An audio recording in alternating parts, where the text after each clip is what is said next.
Hello दोस्तों, welcome back to my YouTube channel. So guys, आज के इस वीडियो में मैं आप लोगों को बताऊंगा कि जो एक कोरोना की वैक्सीन है उसका सेम वैक्सीन के 2 डोज हमें क्यों लेने पड़ते हैं और किन लोगों को वैक्सीन नहीं लेना चाहिए। और जो ये कई सारे लोग कह रहे हैं कि वैक्सीन की वजह से लोगों की मौत हो रही है, तो क्या ये बात सच है? तो वो सारी बात हम इस वीडियो में डिस्कस करेंगे। तो आप लोगों को हर बार की तरह हमारे इस वीडियो को बिल्कुल एंड तक देखना है। तो चलिए गाइस, शुरू करते हैं आज की वीडियो। कोविड-19 मतलब कोरोना वायरस डिजीज ऑफ 2019, जो कि अभी पूरी दुनिया में फैल रखा है। और अकॉर्डिंग टू वर्ल्डोमीटर पूरे विश्व में कोरोना की वजह से 33 लाख लोगों की मौत हो चुकी है।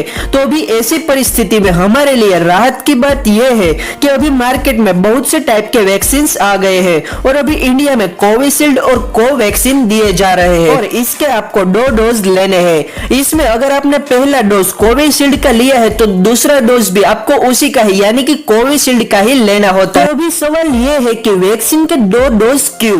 एक डोज से काम नहीं चल सकता है? सो गाइस, इसको समझने से पहले आपको यह समझना होगा कि वैक्सीन क्या है।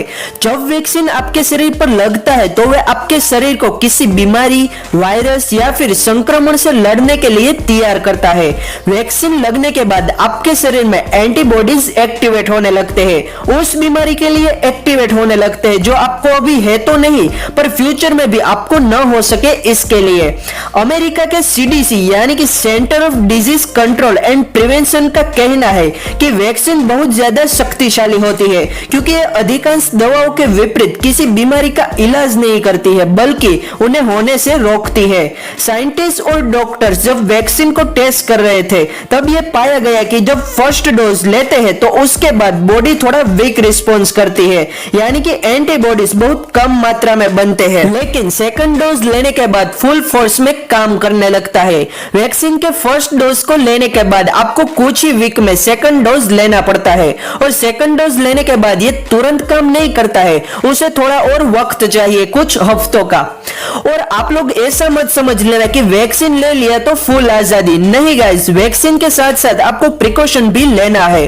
और गाइस, अब बात करते हैं कि कई सारे लोग ये कह रहे हैं कि वैक्सीन से लोग मर रहे हैं या फिर एक डर बैठ गया है। तो वैक्सीन को लगाने का नकारात्मक असर बहुत ही कम लोगों पर हुआ है, हाँ, पर बहुत सारे लोगों को इसके साइड इफेक्ट्स का सामना करना पड़ा है। पर जैसे मैंने आपको पहले कहा था कि वैक्सीन बहुत शक्तिशाली होती है तो उसकी वजह से थोड़े बहुत साइड इफेक्ट्स आते हैं, लाइक बुखार आना, थकान होना, जी मचलना, ठंडी लगना और सर दर्द एटसेट्रा। पर वैक्सीन सुरक्षित है और आप लोग इसे ले सकते हैं।